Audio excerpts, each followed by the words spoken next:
नमः शिवाय। हर हर महादेव। प्रिय भक्तजनों, आज अश्विनी मास की अष्टमी तिथि है और आज जितिया व्रत की कथा का श्रवण करेंगे। इस कथा को प्रिय भक्तजनों सभी पूरा सुनिएगा, तभी आपको कथा का फल मिलेगा।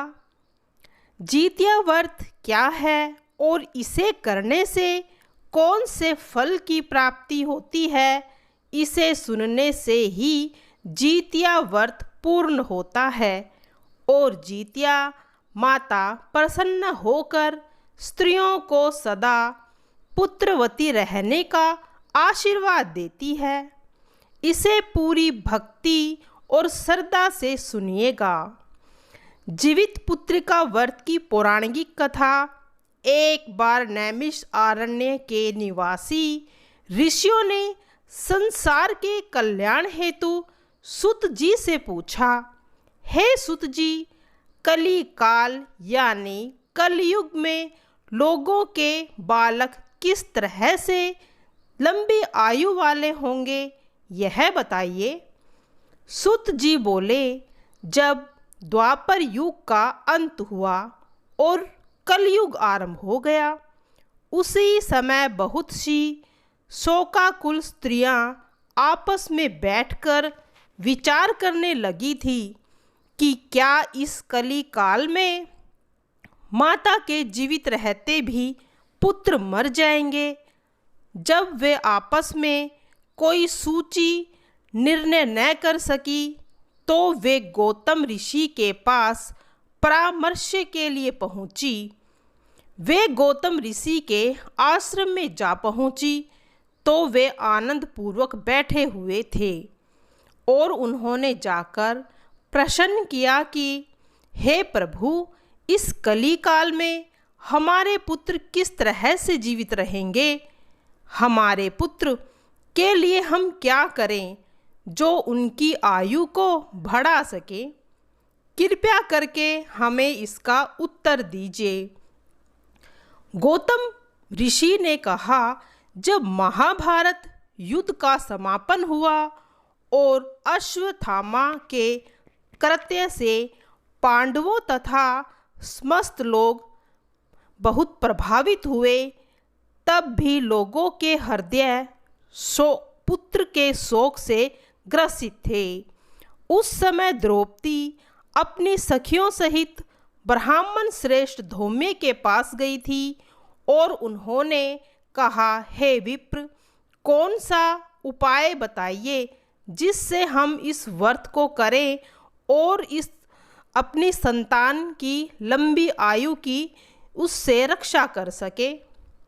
सतयुग में सत्य वचन, सत्य आचरण और समदर्शी होने वाला जिमितवाहन नामक एक राजा था। एक बार वह अपनी पत्नी के साथ अपने ससुराल गया और वहीं ठहर गया। एक अर्धरात्रि पर किसी स्त्री की रोने की आवाज़ उसे सुनाई दी, क्योंकि उसका पुत्र मर गया था और वह प्रायश्चित तथा निराशा से दुखी थी। उसकी पीड़ा सुनकर राजा जिमुतवाहन का हृदय विदीर्ण हो उठा। वह शीघ्र ही उस स्त्री के पास गया और पूछने लगा, बेबस माता, तुम्हारा पुत्र कैसे मरा। बूढ़ी स्त्री ने कहा, गरुड़ प्रतिदिन आकर गांव के बालक को भक्ष्य कर लेता है। यह सुनकर दयावान राजा ने निश्चय किया, माँ, अब रो मत, निश्चय ही मैं तुम्हारे पुत्र को बचाने का प्रयत्न करूँगा। वह उसी स्थान पर गया जहाँ गरुड़ प्रातःकाल आकर मांस का भक्षण करता था। तब गरुड़ उसी समय पहुंचकर फिर से आक्रमण कर मांस खाने लगा। गरुड़ की बहुत तेजस्विता ने राजा का बायां अंग छीन कर दिया, परंतु राजा ने शीघ्रता से अपना दाहिना अंग देकर गरुड़ को तृप्त करने का विनम्र निवेदन किया। गरुड़ ने आश्चर्य से कहा, तुम मनुष्य ही नहीं दिखते, बताओ तुम कौन हो और किस कुल से हो। पीड़ा से राजा ने विनयपूर्वक उत्तर दिया, हे पक्षीराज, इस प्रकार के प्रश्न तो व्यर्थ हैं। तुम अपने अनुसार मेरा मांस का भक्षण करो। पर गरुड़ ने आदर सहित पूछा कि तुम्हारे कुल और जन्म का नाम बताओ। तब राजा ने कहा, मेरी माता का नाम शैव्या है और पिता का नाम शालिवाहन। सूर्य वंश में मेरा जन्म हुआ है और मेरा नाम जिमुतवाहन है। राजा की दानशीलता और त्याग देखकर गरुड़ ने कहा, हे महाभाग, जो भी तुम्हारी अभिलाषा हो वह मांगो। राजा ने कहा, हे स्वामी, यदि आप वर दे रहे हैं तो यह वर दीजिए कि आपने जिन जिन प्राणियों को अब तक खाया है वे सभी जीवित हो जाएं और अब से यहाँ बालकों को न खाइएगा, तथा ऐसा कोई उपाय कीजिए कि जहाँ भी उत्पन्न हो वे दीर्घ आयु पाए। धौम्य ऋषि ने कहा, पक्षी राज गरुड़ ने राजा को वर देकर स्वयं अमृत हेतु नागलोक में प्रस्थान किया। वहाँ से अमृत लाकर उसने उन मरे हुए मनुष्य की हड्डियों पर बरसा दिया। ऐसा करने से वे सभी मनुष्य पहले जो गरुड़ के शिकार हुए थे वह जीवित होकर बैठ गए। राजा के त्याग तथा गरुड़ की कृपा से उस प्रदेश के लोगों के बड़े दुख दूर हो गए। राजा की शोभा और मान सम्मान पुनः स्थापित हुआ। गरुड़ ने और कहा, संसार के कल्याण के लिए मैं एक वरदान और भी देना चाहता हूँ। आज अश्विनी कृष्ण सप्तमी से रहित शुभ अष्टमी तिथि है। आज ही तुमने यहाँ की प्रजा को जीवन दान दिया है। अब से यह दिन ब्रह्म भाव हो गया है। वहीं जो मूर्ति भेद से विविध नामों से विख्यात है और त्रैलोक्य से पूजित है, दुर्गा, जिसे अमृत प्राप्ति के अर्थ में जीवित पुत्रिका कहा गया है, उसकी उपासना इस तिथि पर की जानी चाहिए। जो स्त्रियां इस जीवित पुत्रिका का पूजन कर कुश की आकृति बनाकर विधिवत आराधना करेगी, उसका सौभाग्य तथा वंश का उत्थान दिनों दिन बढ़ेगा। गरुड़ ने परामर्श आश्चर्य प्रकट करते हुए कहा, हे महाराज, इस विषय पर अधिक विचार करने की आवश्यकता नहीं है। यह प्रण अल्प में बड़ा फलदायी है।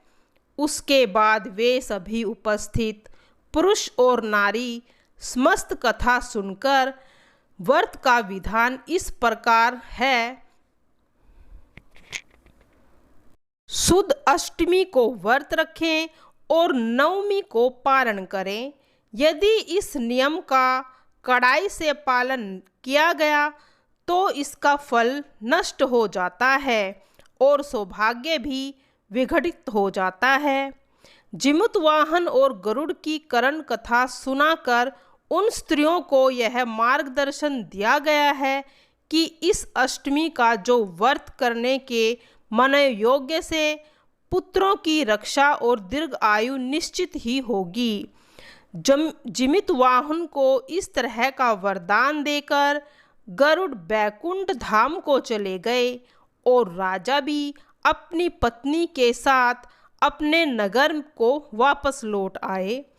धौम्य ऋषि द्रौपदी से कहते हैं, हे देवी, मैंने यह अतिशय दुर्लभ वर तुम्हें बतलाया है। इस व्रत को करने से बच्चे दीर्घ आयु होते हैं। हे देवी, तुम भी विधि पूर्वक इस व्रत को करना, जिससे तुम्हारी सभी इच्छाएं पूरी हो जाएगी। मुनिराज धौम्य की बात सुनकर द्रौपदी के हृदय में एक प्रकार का कौतूहल उत्पन्न हुआ और उसने पूर्वजनी स्त्रियों को बुलाकर उनके साथ इस उत्तम व्रत को किया। गौतम जी ने कहा, यह व्रत और इसके प्रभाव भी बहुत हुए। फिर उन्होंने एक कथा सुनाई कि किसी नगर में एक वृक्ष पर चील इस कथा को सुन रही थी और अपनी सखी सियारन को जाकर बतलाया। इसके बाद पीपल वृक्ष की शाखा पर बैठकर उस चील ने और उस वृक्ष के खाते में बैठी सियारन ने भी इस व्रत को किया। फिर वही मादा चील किसी उत्तम ब्राह्मण के मुख से यह कथा सुनने लगी और पीपल के खाते में बैठी हुई सखी सियारन भी इस व्रत को सुनने लगी। सियारन ने आधी कथा सुनी थी कि उसे भूख लग गई और वह उसी समय शव से भरे हुए शमशान घाट में पहुंच गई और वहां इच्छा भर कर उसने मांस का भोजन कर लिया और चील बिना खाए पिए रह गई। जब वह सवेरे हुआ तो वह गौशाला में गई और वहां गाय का दूध पिया।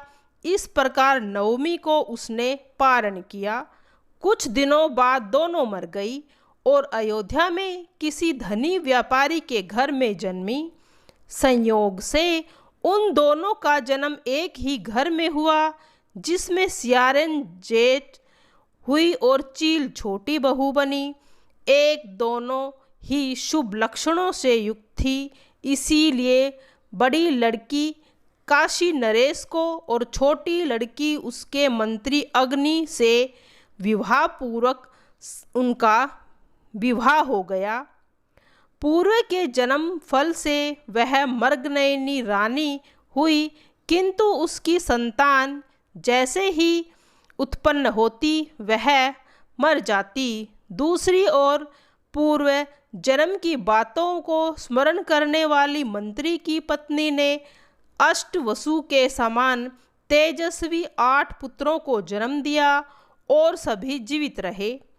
अपनी बहन के पुत्रों को जीवित देखकर ईर्ष्यावश राजपत्नी ने अपने स्वामी से कहा, यदि आप मुझे जीवित रखना चाहते हैं तो इस मंत्री के सभी पुत्रों को घाट पर भेज दीजिए जहां मेरे बेटे गए हैं, वह उन्हें मार डालेंगे। यह सुनकर राजा ने मंत्री के पुत्रों को मारने के लिए कोई उपाय किया, परंतु मंत्री पत्नी ने जीवित पुत्रिका का व्रत किया था, इसीलिए उनके पुत्रों को उन्होंने बचाया। एक दिन राजा ने अपने आदमियों से उन पुत्रों के सिर कटवाकर एक पिटारी में रखवाए और पिटारी मंत्री की पत्नी के पास भेज दिए, किंतु वे 8 सिर बेशकीमती जवाहरात बन गए और वे 8 पुत्र भले चंगे अपनी माता के पास वापस लौट आए। उनको जीवित देखकर राजपत्नी को बड़ा ही विस्मय हुआ। अंत में वह मंत्री की पत्नी के पास आई और बोली, बहन, तुमने ऐसा कौन सा पुण्य किया जिससे बार बार मारे जाने पर भी तुम्हारे पुत्र नहीं मरते? इस पर मंत्री की पत्नी ने उत्तर दिया, हे राजरानी, पूर्व जन्म में मैं चील थी, तुम सियारन थी। हमने साथ साथ जीवित पुत्रिका का व्रत किया था, किंतु तुमने व्रत के नियमों को भली भांति नहीं किया और मैंने किया। इसी दोष से तुम्हारे पुत्र जीवित नहीं रहते। अब यदि तुम यह व्रत करोगी तो तुम्हारे पुत्र दीर्घ आयु होंगे। उसके कथा के अनुसार रानी ने व्रत किया और तभी से कई पुत्र सुंदर दीर्घ आयु होकर बड़े बड़े राजा बने। सूत जी कहते हैं, सब प्रकार का आनंद देने वाला यह दिव्य व्रत मैंने बताया है। स्त्रियां यदि चिरंजीव संतान चाहती हैं तो विधि पूर्वक इस व्रत को करें। प्रेम से बोलिए जीवित महान भगवान की जय।